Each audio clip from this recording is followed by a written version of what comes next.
आज वारदात में आपके सामने चंद तस्वीरों और एक सवाल के साथ हाजिर हूं और चाहता हूं कि इन तस्वीरों को देखने के बाद आप न सिर्फ सोचें बल्कि इस सवाल का जवाब भी दें। आप खुद फैसला करें कि आखिर ये कैसा तमाशा है, किसका तमाशा है, उनका जिनके साथ ये हुआ या उसका जिसके नाम पर यह सब हुआ। क्या कानून या इंसाफ के नाम पर हिंदुस्तान की किसी पुलिस को कानून का ऐसा तमाशा बनाने का हक है?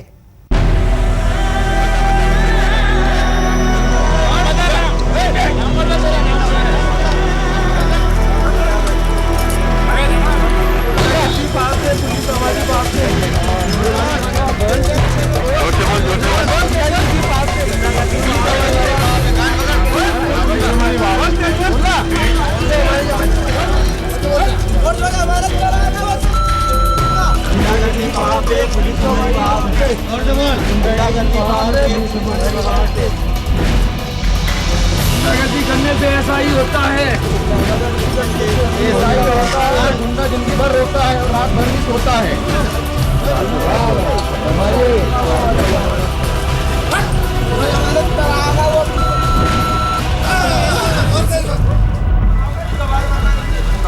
जरा सोचिए, अगर पुलिस, कानून, अदालत, इंसाफ, जुर्म, सजा ये तमाम चीजें न होती तो क्या होता?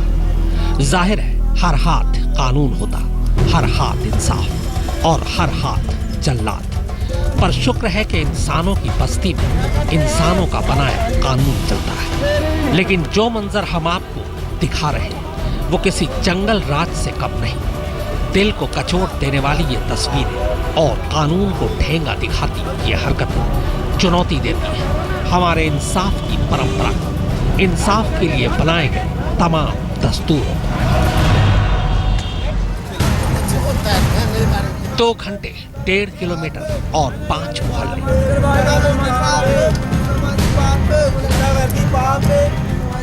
कभी लात, कभी जूते, कभी थप्पड़, कभी धक्के।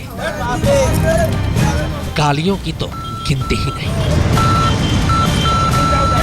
क्या कहें इंसानियत को और क्या नाम दूं इन इंसानों को? कायदे से तो इन्हें इंसान कहते हुए भी शर्म आ रही है, पर क्या करें, ये तो खुद को इंसान से भी कहीं बड़ी चीज मानते हैं, क्योंकि इनके बदन पर खाकी वर्दी जो है। कहते हैं कि जुल्म का कोई चेहरा नहीं होता, जालिम की कोई जात नहीं होती और दरिंदगी का कोई इलाका नहीं होता।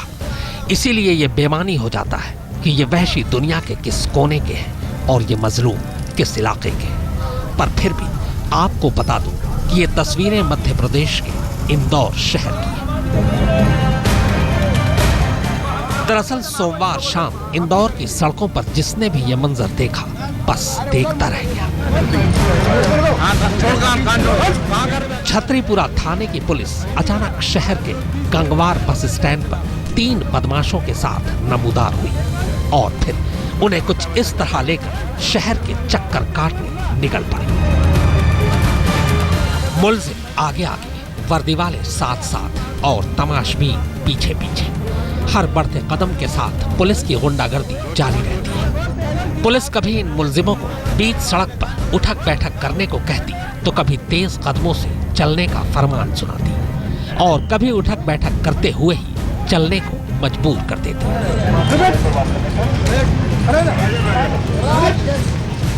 लेकिन बात सिर्फ जंजीरों से बांधकर मुलजिमों को बीच सड़क पर उठक बैठक करवाने की नहीं थी, बल्कि यहाँ तो पुलिस हर कदम पर इन तीनों पर कुछ इस कदर लात, जूते और थप्पड़ों की बौछार कर रही थी मानो सारा इंसाफ आज ही और यही होना है और इन्हें ही करना है। अदालत, कानून मानो इनके लिए गुजरे जमाने की बात हो चुकी है। गुंडागर्दी करने से ऐसा ही होता है, गुंडा जिंदगी भर रोता है और रात भर भी सोता है। गुंडागर्दी के इस जुलूस से लोगों का ध्यान न भटके, इसके लिए पुलिस वाले लगातार इन बदमाशों से कुछ डायलॉग भी रटवा रहे थे। और जो पुलिस वालों के हिसाब और अंदाज से ठीक से डायलॉग नहीं बोल पाता, उसे उसी वक्त साथ चल रहे किसी पुलिस वालों का जन्नाटेदार थप्पड़ गालों पर रसीद कर दिया जाता है। हद देखिए कि जिस कानून का तमाशा बनाकर ये पुलिस वाले गैर कानूनी ढंग से इन तीनों का जुलूस निकाल रहे हैं। उनके मुंह से खुद उनके और उनके घर वालों के लिए ही डायलॉग के तौर पर वो गालियां देने को कह रहे हैं जिनके तहत खुद इन पुलिस वालों पर केस बन सकता है। खैर, आइए अब आपको तफसील से बताते हैं कि आखिर इंदौर पुलिस ये तमाशा क्यों कर रही है और इन तीनों का कसूर क्या है। राहुल करैया, इंदौर आज तक।